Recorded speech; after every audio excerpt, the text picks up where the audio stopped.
ಸುತ್ತಮುತ್ತ ದಿನ ಪ್ರತಿ ದಿವಸ ನೋಡ್ತಾ ಇದ್ದೀವಿ ಸೈಬರ್ ಕ್ರೈಮು, ಅಕೌಂಟಲ್ಲಿ 1 ಕೋಟಿ ಹೋಯಿತು, 1 ಲಕ್ಷ ಹೋಯಿತು, 100 ರೂಪಾಯಿನೂ ಬಿಡ್ತಾ ಇಲ್ಲ, ಹಾಗೆ ಹೀಗೆ ಅಂತ. ನಿಮಗೆ ಇದಕ್ಕೆಲ್ಲ ಕಾರಣ ಏನು ಅಂತಂದರೆ, ಫಸ್ಟ್ ನಿಮಗೆ ಫೋನ್ ಮಾಡ್ತಾರೆ, ನಿಮ್ಗೆ ಇವತ್ತು ATM ಲಾಸ್ಟ್ ಡೇಟು, ನಿಮ್ಮ ಇನ್ಶೂರೆನ್ಸ್ ಪಾಲಿಸಿ ಲಾಸ್ಟ್ ಡೇಟು, ಇವತ್ತು ಜಾಬ್ ಆಫರ್ ಇದೆ, ಇವತ್ತೇ ಲಾಸ್ಟ್ ಡೇಟು, ಮುಂದೆ ಕೊರಿಯರ್ ಮುಗಿದೋಗುತ್ತೆ, OTP ಹೇಳಿ ಅದು ಹೇಳಿದೆ, ಯಾವುದಕ್ಕೂ ರೆಸ್ಪಾನ್ಸ್ ಕೊಡಬೇಡಿ.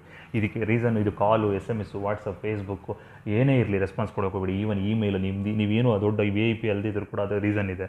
ಈ ಉದಾಹರಣೆ ನಿಮಗೆ ಒಂದು ಫೋನ್ ಬರುತ್ತೆ 0 ಅಥವಾ 1 ಒತ್ತಿ ಅಂತೇಳಿ, ನೀವು ಏನು ಒತ್ತದೇ ಸುಮ್ಮ ಫೋನ್ ಕಟ್ ಮಾಡಿದ್ರೆ ಒಳ್ಳೆಯದು. ಅಕಸ್ಮಾತ್ ನೀವು 5 ಅಥವಾ 6 ಏನೋ ಒಂದು ಅಧಿಕ ಪ್ರಸಂಗ ಮಾಡಿ ಒತ್ತೋದ್ರಿಂದ ಸೊ ಗೊತ್ತಾಗುತ್ತೆ ಫಸ್ಟು ಈ ನಂಬರ್ ಆ್ಯಕ್ಟಿವ್ ಇದೆ ಅಂತ ಅವ್ರಿಗೆ ಸಾಫ್ಟ್ವೇರ್ ಕನ್ಫರ್ಮ್ ಸಿಗುತ್ತೆ. ನೆಕ್ಸ್ಟ್ ಏನು ಮಾಡ್ತಾರೆ, ಈ ಅನ್ಎಂಪ್ಲಾಯ್ಡ್ ಯೂತು ಅಥವಾ ರಿಟೈರ್ಡ್ ಇರೋ ಎಂಪ್ಲಾಯ್ಗಳು ಅವ್ರನ್ನೆಲ್ಲ ಬುದ್ಧಿವಂತ ಟ್ರೈನಿಂಗ್ ಕೊಟ್ಟಿರ್ತಾರೆ, ಅವ್ರ ಮುಖಾಂತರ ಜಾಸ್ತಿ ಸ್ಕ್ಯಾಮ್ ಮಾಡೋಕ್ಕೆ ಅಂತ ಜಾಸ್ತಿ ಕಾಲ್ಸ್ ಬರುತ್ತೆ. ಸಾಧ್ಯವಾದ ಅದಕ್ಕೆ ಇಂಥ ನಂಬರ್ನ ಇಮಿಡಿಯೇಟ್ ಬ್ಲಾಕ್ ಮಾಡಿ. ನಿಮ್ಮ ಅಕೌಂಟಲ್ಲಿ ಬ್ಯಾಲೆನ್ಸ್ ಇಲ್ಲ ಅಂದರೂ ಕೂಡ ನಿಮ್ಮಲ್ಲಿರೋ government subsidy, loan account, gas subsidy, even ಭಿಕ್ಷುಕರು ನಿಧಿನೂ ಸಹಿತ ಬಿಡಲ್ಲ. ಆಮೇಲೆ ನಿಮ್ಮ ಹೆಸರು ಬಳಸ್ಕೊಂಡು ಬೇರೆಯವರಿಗೆ ಅಕೌಂಟಲ್ಲಿ ದುಡ್ಡು ಎತ್ತೋದು, ಆಲ್ರೆಡಿ ಸಾಫ್ಟ್ವೇರು ಗೌರ್ಮೆಂಟ್ ಸಿಸ್ಟಮಲ್ಲಿ 100 ವೀಕ್ನೆಸ್ ಇದೆ. ಈವನ್